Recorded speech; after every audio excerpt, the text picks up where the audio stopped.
Maraming salamat rin sa pag-appreciate.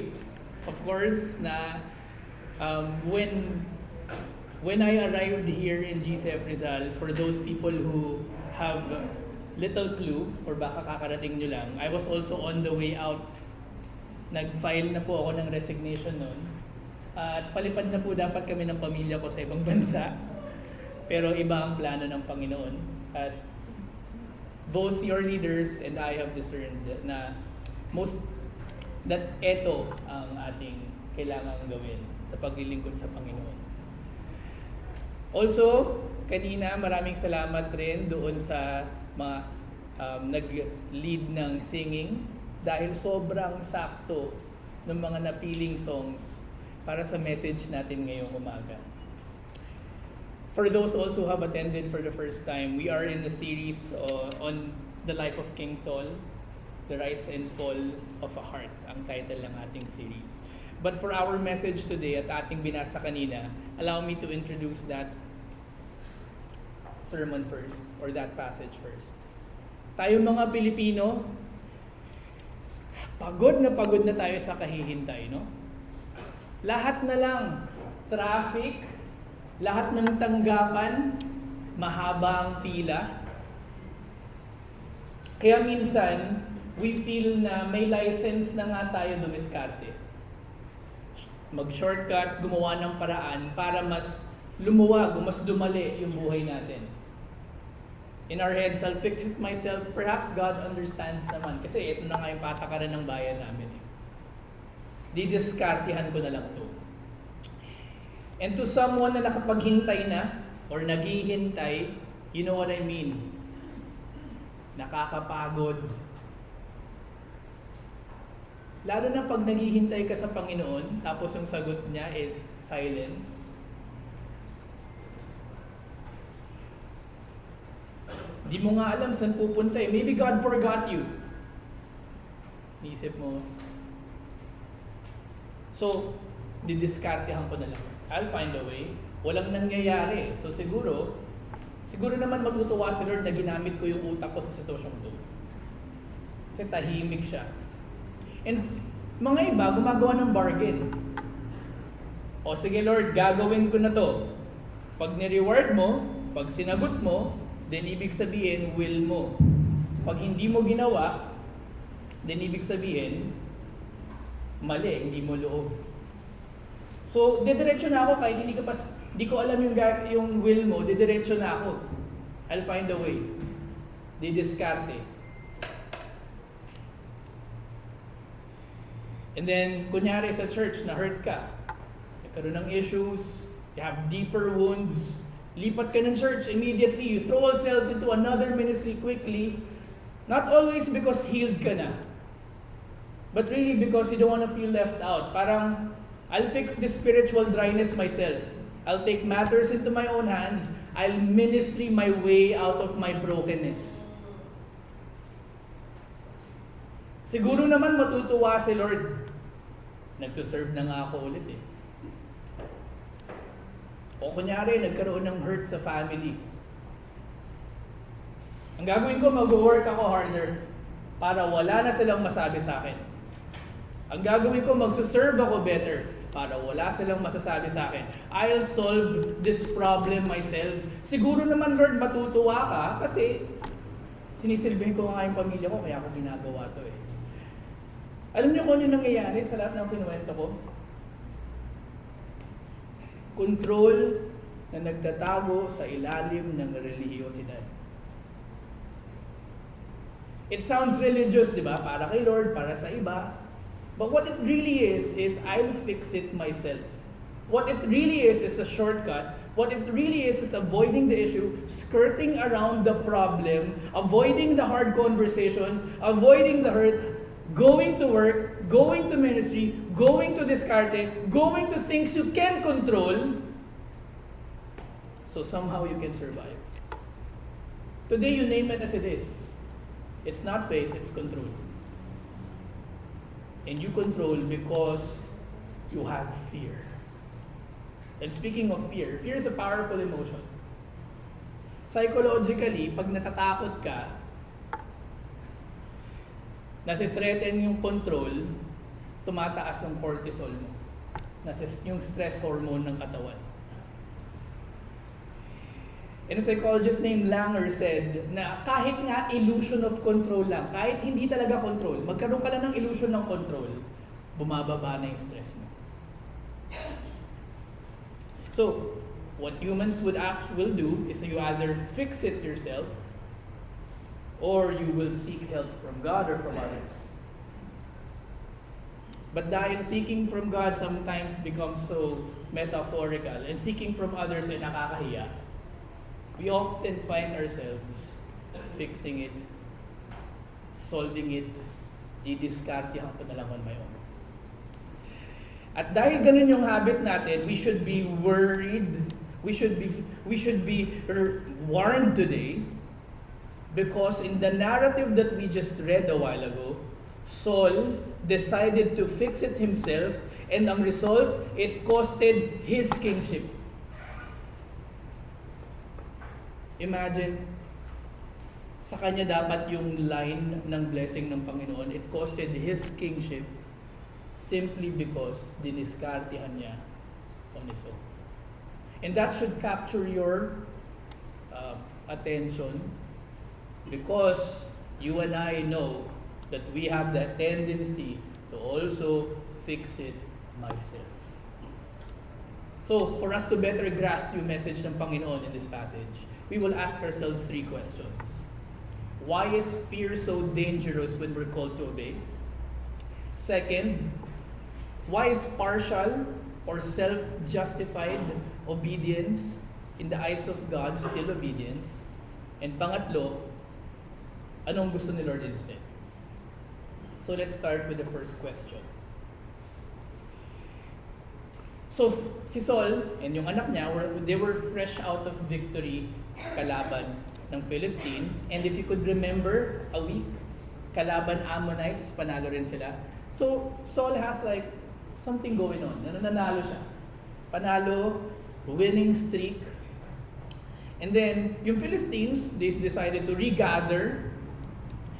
And yung regathering na yun made everyone nervous kasi ang laki, multitude yung dumating.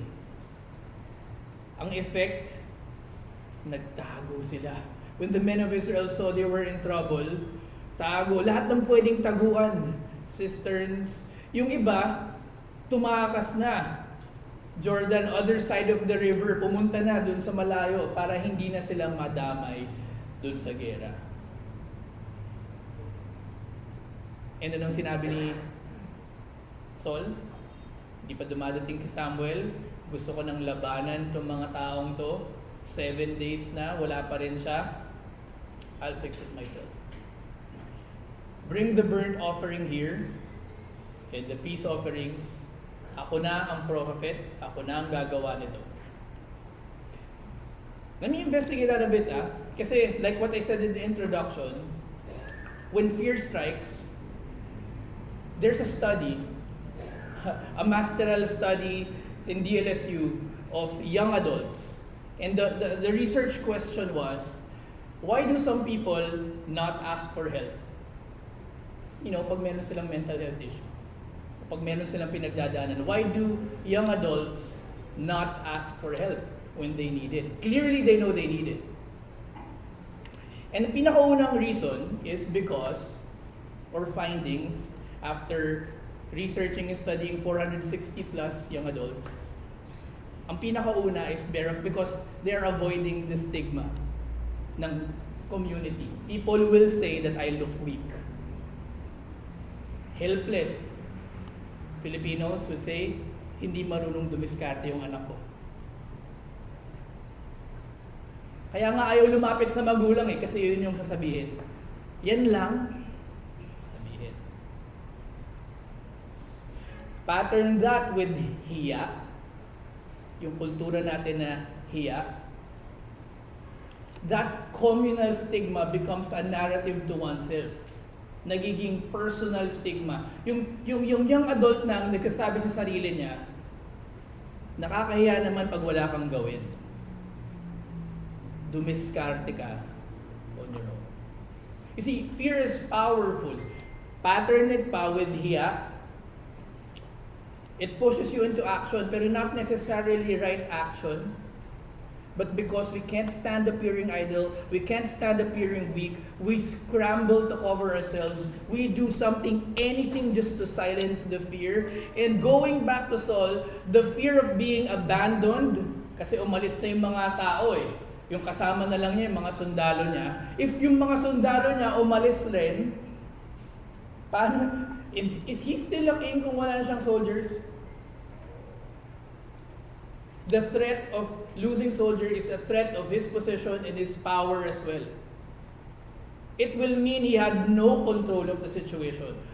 That's why all of it pushed him to act prematurely, offered the sacrifice without thinking na hindi nga pala siya propeta, not because God commanded it, but because fear demanded him to protect his power. Let me ask you, when has fear made you shortcut obedience? Have you ever felt the pressure to go along with friends, even when you knew it was wrong, para lang hindi ka ma-left out? Has the fear of being left behind in career, in relationships, in relationship goals, ever made you rush into a decision without really waiting on God? Do you sometimes hide your struggles because you're afraid of looking weak instead of asking help? Has the fear of being judged ever pushed you to overcommit? Say yes to so many people?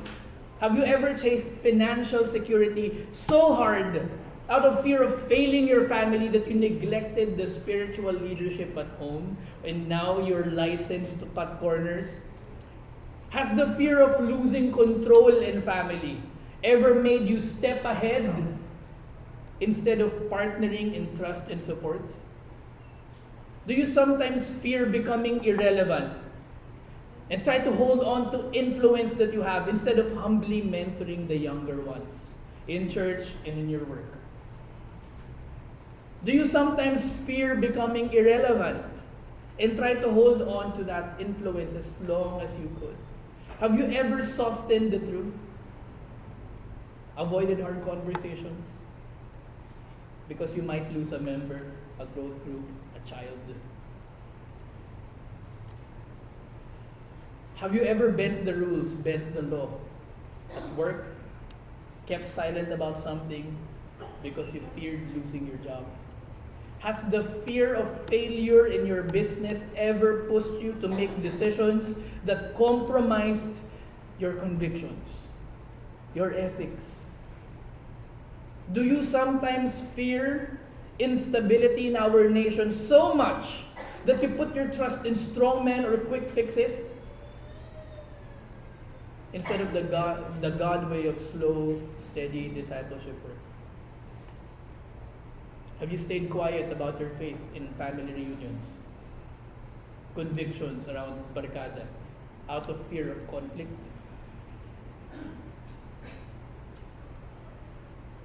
Name your fear and surrender it before you act. Before making a big decision in your career, family, ministry, or finances, pause and act. Am I moving out of fear, pressure, or out of faith? Because if it's fear, you must be warned of the dire consequences of fixing it yourself. And that is why fear is so dangerous when we are called to obey. Listen, ang sagot dito, fear is dangerous because it makes obedience look like the safest, most religious option. Fear makes disobedience attractive. Kaya nga the teacher warns in Proverbs 29:25, the fear of man lays a snare, it's a trap, but whoever trusts in the Lord is safe. Fear tempts you to take shortcuts instead of trusting God, pushes you to act before God speaks. Fear makes you create shortcuts and you look safer than obedience. Fear disguised disguises control as obedience. Powerful ang fear. It drives you to action. But Saul didn't stop there. Nung nahuli na siya, what did he do? He justified himself. Kasi totoo naman, it's still an offering, di ba? It's still an offering. It's still for the Lord. Bakit galit na galit ka? If you are doing it for God, why can it be still wrong? And that's what we will investigate in the next question. Sabi ni Saul, I forced myself. Pagkatapos ng offering, dumating si Samuel. Hindi naman pala siya na late, hindi lang niya nahintay ng oras. Dumating pala siya on that day pa rin. Kasi matanda na si Samuel eh. And Saul went out to meet him and greet him. Samuel said, ginrit pa. And Samuel said, what have you done? Notice what, dito mo kadalasan nalalaman kung mali ka eh. Kung kailangan mo pa mag-rationalize. When I saw the people were scattering, and then ikaw tagal mo. And the Philistines has mustered in. And the Philistines come down. So I forced myself. The only time he mentions himself is being forced. But lahat ng may kasalanan is everyone around him. I forced myself. Gaya nung sinabi natin sa intro, remember what I said? We rationalize our control. Parang a man who defends his wrong practices kasi para sa pamilya naman yun. So was Saul with his disobedience kasi para sa mga taong mareklamo na at baka iwanan ako. How have you rationalized your disobedience? Have you ever said, I had no choice. All my friends were doing it. Have you told yourself, I can't wait forever. Everyone else is moving ahead. Or have you ever justified, at least nakapag-provide ako. Hindi katulad nung iba, ang linis-linis, pero hirap na hirap yung pamilya. Have you said, I only did it to keep the peace, even if it wasn't right, but my intention is to keep the peace? Have you reasoned, I work so hard, so it's okay if I lax a bit in some sort of spiritual discipline? Have you thought, if I don't take control, nothing will happen? I've served God long enough so I can let this one slide. At least the church looks healthy, kahit na nag-compromise tayo a little bit. At least nabuo yung church. Or maybe you said, I had to follow orders even if I knew it was dishonest. Or maybe you reasoned, I had to bend the rules or else hindi magsusurvive yung negosyo. Or maybe you said, we need a strong man now even if we bend justice.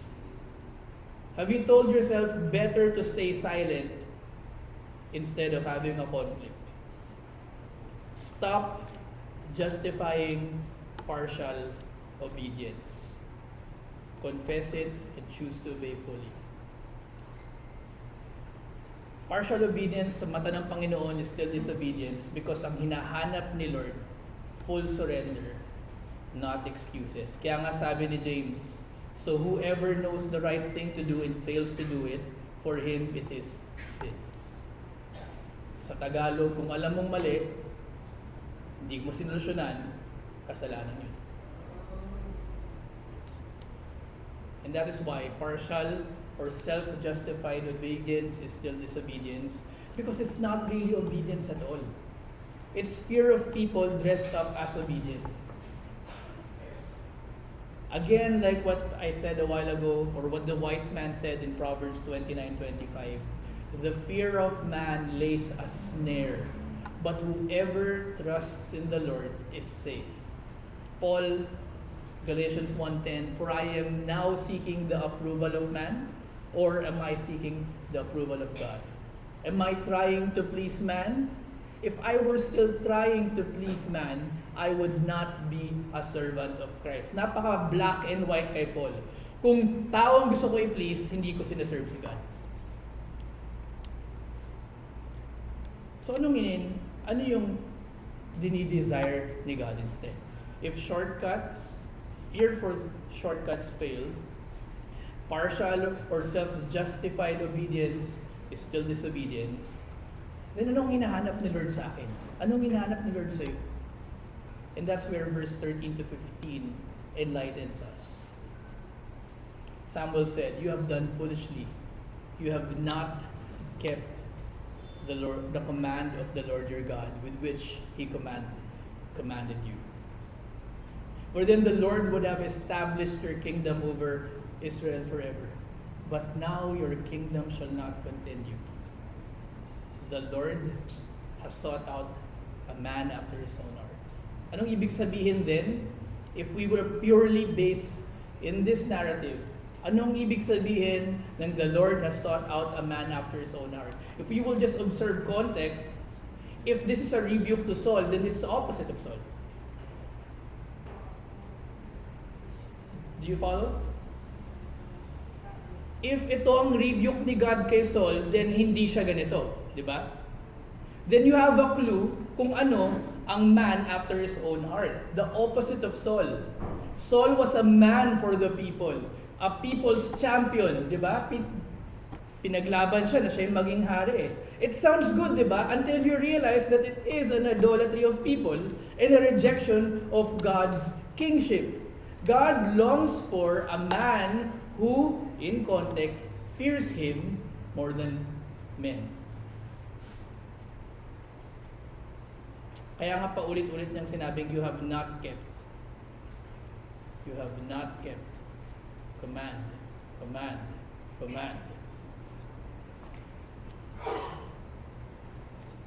Like, if you would contrast, to say for example, there's a woman serving God, working, middle class, promotions were everything. Oftentimes kapag nandyan ka, and people in social media would compare you, your car, your vacation, your school, or your degrees and all that. And friends often ask, so what's next for you? Well, when will you move up? Pero she continues to feel the pressure of, that if she didn't keep moving, she'd look like she was being left behind. Natitempt na siya sa shortcuts, joining questionable deals, with charm to win influence, rushing ahead just to prove she could succeed. But, she keeps integrity intact. Kahit na sa bawat reunion ng sinasabi sa kanya, sayang ka, wala kang diskarte. Pero over time, her integrity spoke louder than shortcuts. Contrast it with a seasoned man, a seasoned leader who had built a respected name in his community. But as he grew older, younger leaders became more relevant, more capable, and because he fears being forgotten, to keep his influence, he gave advices quick, even if he wasn't sure, just so that he will appear wiser. He made promises he couldn't always keep, even if hindi niya nakaya. And he tried to control people so that they would still look up to him. Outwardly, that man looks like he is the man of wisdom and concern, but underneath, hindi niya naloloko si God. It was a fear of being irrelevant. The more satisfied person always is the more fearful of the Lord. Yun yung danger ng fearing people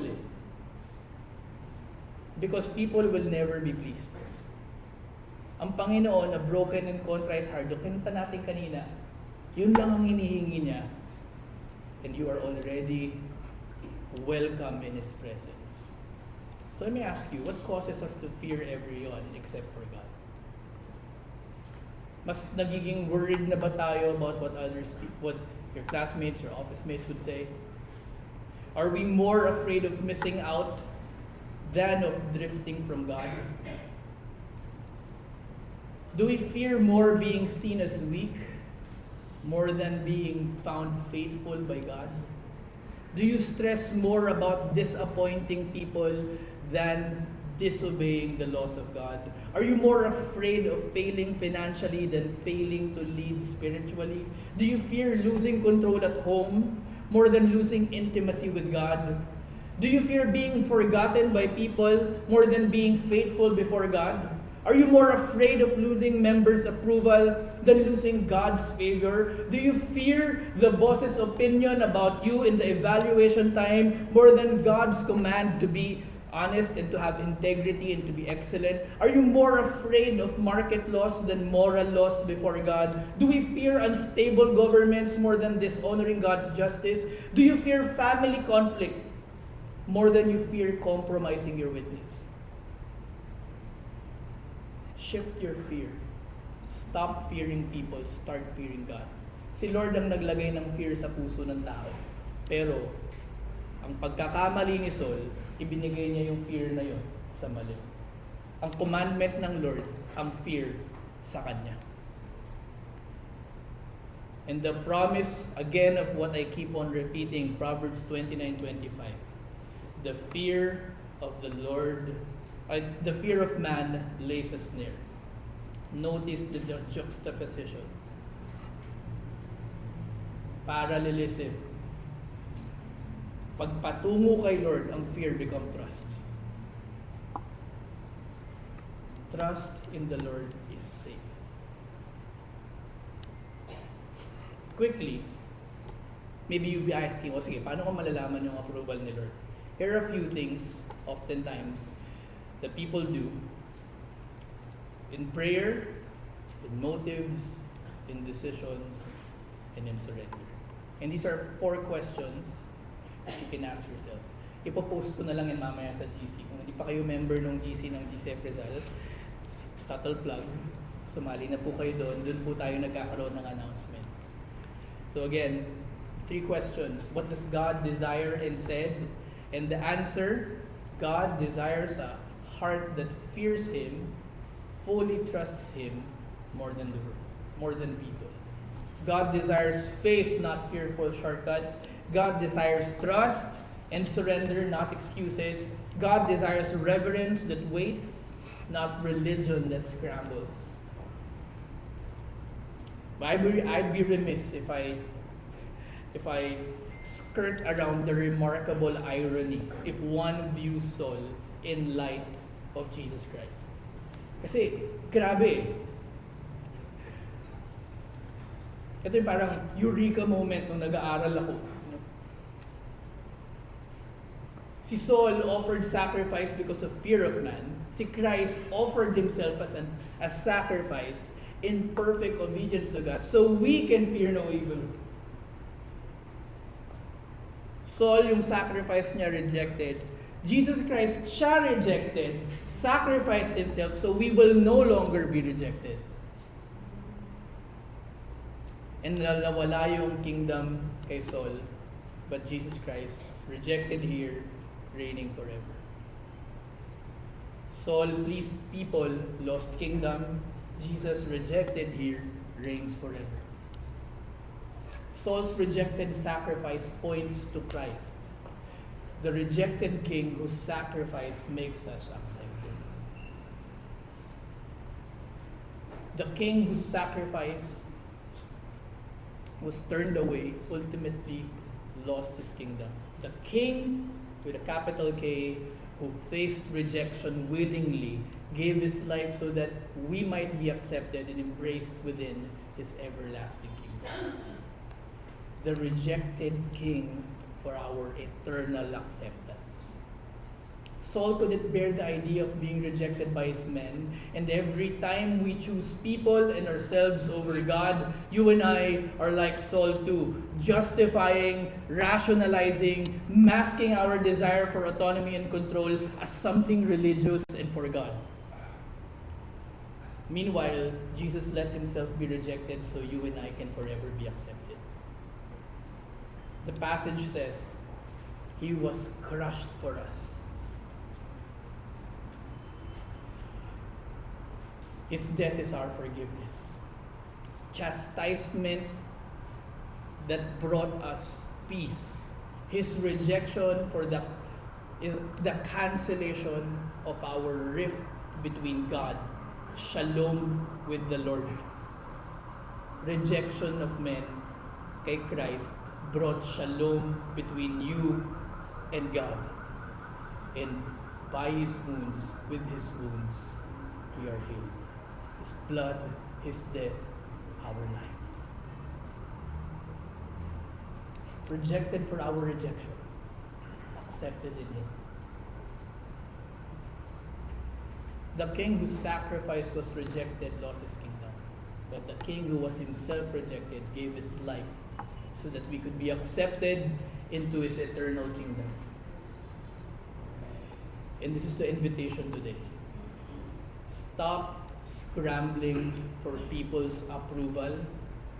Stop justifying half obedience. Come to the king who was rejected in your place and find your acceptance in Him. And whoever comes to Him, He will never cast out. This is something that you cannot discard your way around. You cannot discard your way around to eternal life. You cannot discard your way around to cancel the wrongs that you did. You come to Christ. You surrender to His kingship. Again, this is the invitation today. Stop scrambling for people's approval. Stop justifying half obedience. Come to the King who was rejected in your place. Fear is truly a powerful force. Tama ba ako? But it's not necessarily a bad thing. You simply fear the wrong being. Ang pagkakamali mo at pagkakamali ko is we fear people more than God. The problem is not that Saul feared. The problem is that he feared the wrong thing. He feared the soldiers. He feared being irrelevant. He feared losing his kingdom. And he feared what people say. He feared looking weak. He feared looking like he's not all that. And just like us, fearing rejection, fearing the future, fearing the failure, fearing what others would think.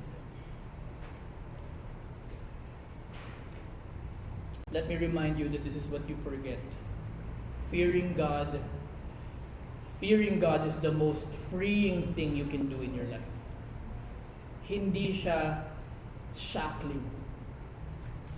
Kaya nga pagkalagay dito, the fear of the Lord is a fountain of life. Again, yung pinagtabi niya, fear, parang ironic pero totoo. Because fearing people is a life that will never be pleasant. Because people will always not be pleased. So how does the fear of the Lord lead to freedom? Ano yung ibig sabihin nun? Paano yung nakikita? It starts with you. You become a different person. Bakit?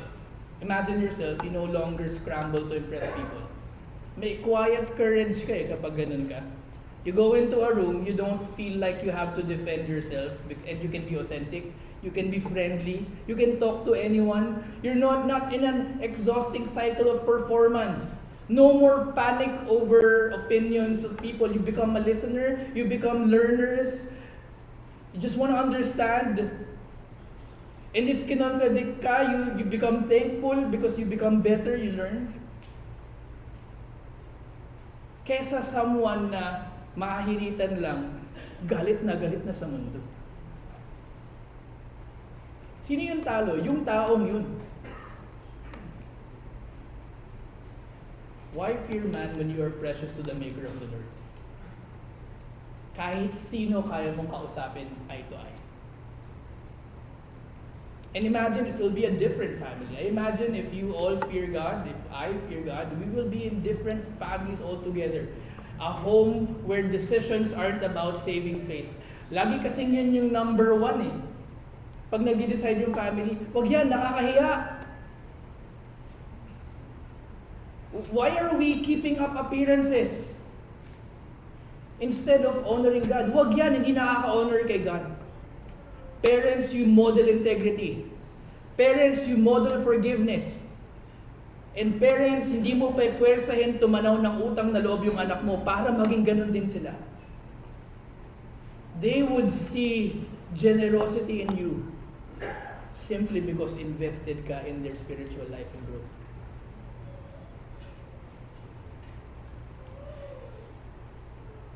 It will be a different church. Imagine a church no longer enslaved to numbers, no longer enslaved to status, to following, to reputation, to how many is watching the stream, not rushing into activities to look alive, but a church faithfully waiting, obeying, walking in truth.